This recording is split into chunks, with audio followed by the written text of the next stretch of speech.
Salve, salve, galera do sétimo semestre, disciplina Simulação Gerencial.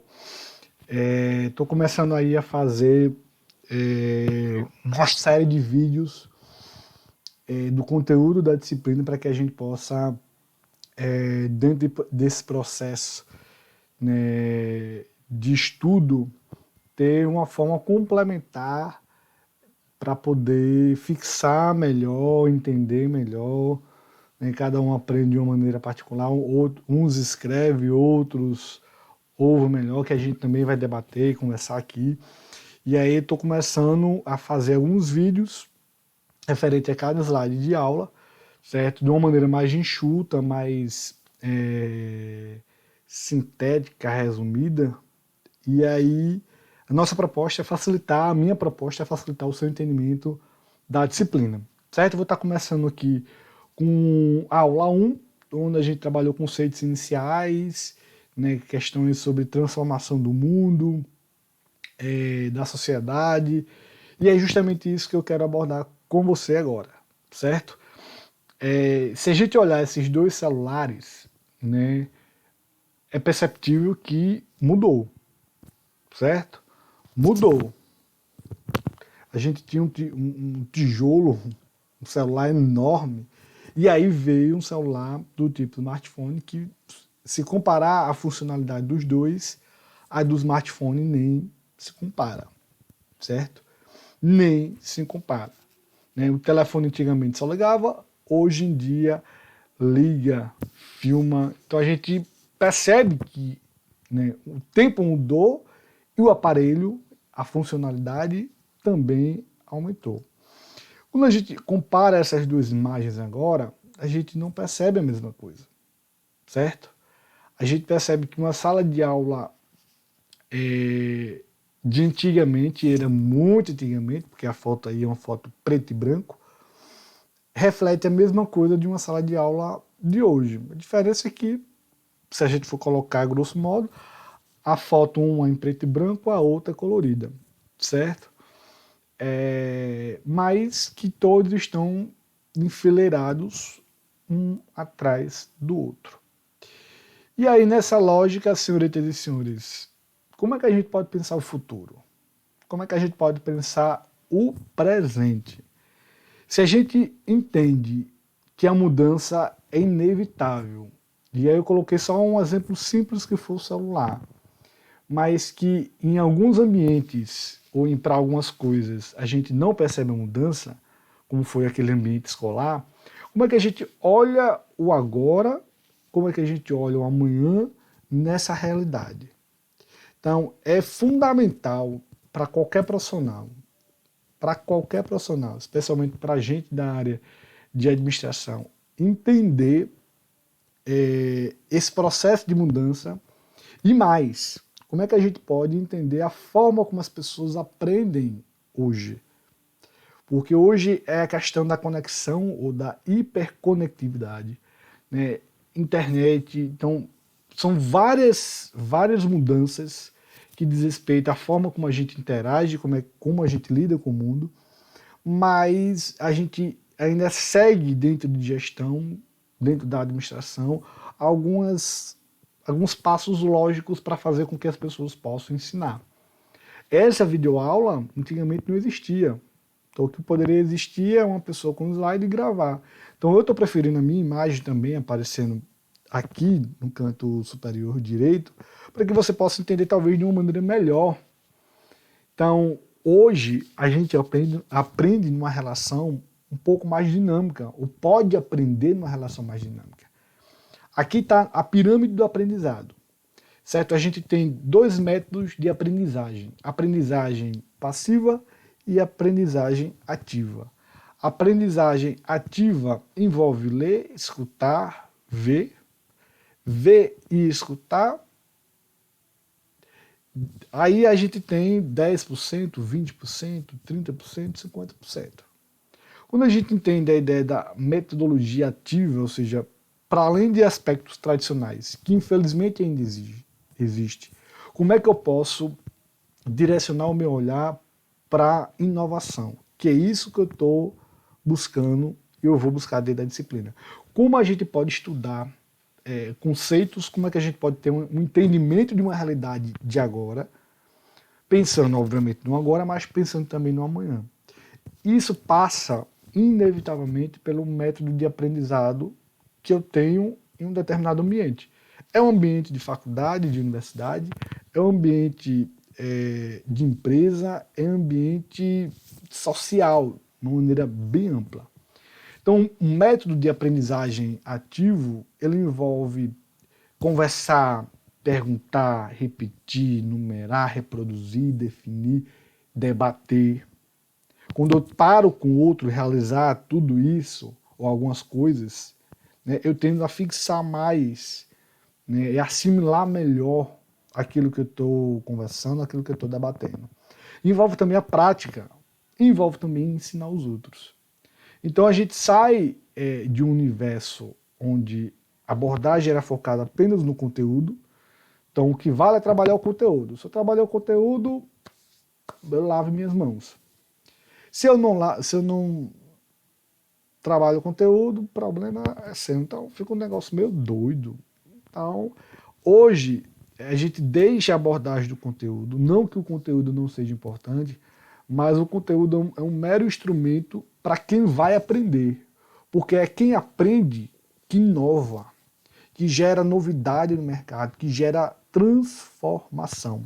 Falar de simulação gerencial, que é o nome da nossa disciplina, é falar como os processos de transformação eles são cada vez mais necessários dentro das empresas. Então a gente deixa a abordagem voltada para o conteúdo e começa a direcionar agora o olhar assim, mas e quem está aprendendo? Como é que está aprendendo?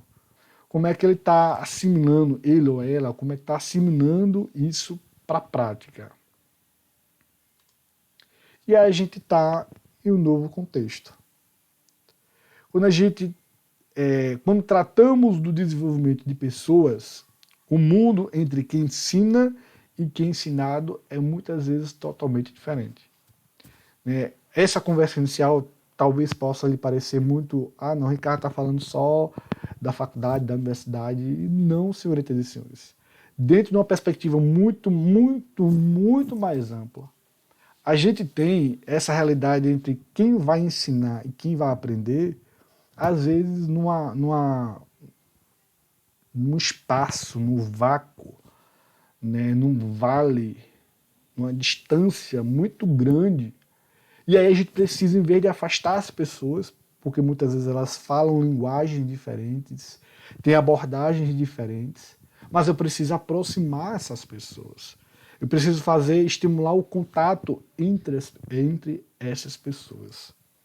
E aí vem uma realidade onde eu coloco, assim como eu fiz na aula presencial, várias gerações, certo? Aqui ainda precisa ser acrescentado, precisa não, já está aqui, geração Z. Então as principais gerações X, Y e Z. Né? A Z é a geração mais moderna, mais atual, né? Que são os nascidos de 2000 até 2020.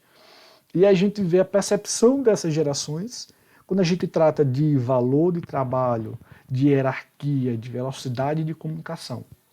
Eu não vou falar cada um desses itens porque você tem no slide e você está vendo também aqui. Cada geração tem uma maneira de entender o valor do trabalho, de entender, de respeitar, de se comprometer com a hierarquia, né, de ter um grau de importância em relação à velocidade, né, e perceber a comunicação de uma maneira ou de outra, mais rápida, mais fluida. E o que isso tem a ver com a nossa realidade de hoje? Que dependendo da geração que eu estou tratando, e que é inevitável que eu vou ter mais de uma geração no ambiente de trabalho, a percepção dessa pessoa, né, que faz parte de uma geração X ou da Y ou da Z, ela pode ser diferente. Diferente que o diferente não é algo ruim, mas quando o diferente ele impede as pessoas de se comunicar, quando o diferente ele traz perspectivas de problemas e não de soluções, né, aí a gente está no enrascado. Mas quando toda essa diferença faz com que eu possa me comprometer de fato, é outra história. Citação que eu tirei desse livro aqui que eu estou colocando para vocês: somos todos criativos. Em um mundo que gira cada vez mais rápido, todas as empresas precisam de pessoas que saibam pensar com criatividade, comunicar-se bem e trabalhar em equipe. Ou, em outras palavras, pessoas flexíveis e capazes de se adaptar rapidamente. Eu tinha comentado não sei se eu já tinha comentado essa frase, mas o mundo, ele não está girando mais rápido, mas é a nossa percepção sobre esse girar do mundo que está mais rápida. E dentro dessa lógica, a gente precisa de gente que sabe trabalhar com criatividade. Então, criatividade é um músculo, eu preciso trabalhar essa criatividade. Eu preciso desenvolver melhor a minha comunicação. Então, não é só palavras bonitas, mas o todo o se expressar que inclui a ideia de comunicação. E, obviamente, senhoritas e senhores, eu preciso trabalhar em equipe. A disciplina simulação gerencial ela está baseada em aspectos que visem vocês a entender que, inevitavelmente, a inovação ela precisa de trabalho em equipe, certo? Pessoas não pensam tudo sozinho. Eu preciso entender a realidade de trabalhar em colaboração. E aí eu vou direcionar os nossos esforços para falar sobre gamificação, para falar sobre a importância do brincar, né, como isso ajuda, né, como o lúdico ajuda a relaxar a mente e gerar inovação. Vou falar de storytelling, contação de histórias, design thinking, criatividade e até chegar na proposta dos jogos que a gente vai imergir mais na ideia da simulação, né, que pode ser possível também dentro das empresas. Então, esse primeiro slide é um slide introdutório, onde eu falo da ideia da transformação gerada pelas inovações e que nosso horizonte de trabalho, a partir de tudo isso que está aqui nessa tela, né, gamificação, storytelling, criatividade, tudo isso vai impactar na forma como a gente vai entender o tema inovação e principalmente na forma como a gente vai praticar. Porque entender talvez seja até fácil. Você entende pela prova, você entende, tá, é mais uma disciplina aí na graduação e eu preciso entender. Mas a partir do momento que eu não só entendo, mas eu me esforço para gerar uma prática, quando eu tiver um momento real onde essa prática ela vai ser necessária, fica mais fácil fluir. Então, quando eu tiver um momento, por exemplo, de trabalhar com design thinking, eu já sei o que é, eu já sei como eu posso desenvolver o design thinking. Então, não vai ser algo de outro mundo, certo? E aí eu concluo com a frase, geralmente é a frase do dia, a frase para a gente poder dar uma refletida. E essa frase é direcionada para a gente poder perceber como é fundamental a gente falar de inovação hoje. Aprende com a experiência, aprende com os outros a experiência que te pode ser útil. Então isso também faz com que a gente pode entender a inovação, né, vendo o aprendizado que a gente vive através das experiências, mas também que a gente, né, pode captar através, né, de outras pessoas também. Então, senhoritas e senhores, esse vídeo é um resumão da aula 1, que a gente possa seguir adiante na disciplina de simulação gerencial. No mais, gratidão por você ter me ouvido, estar me vendo aqui, e paz e bem. Até a próxima videoaula nossa aqui.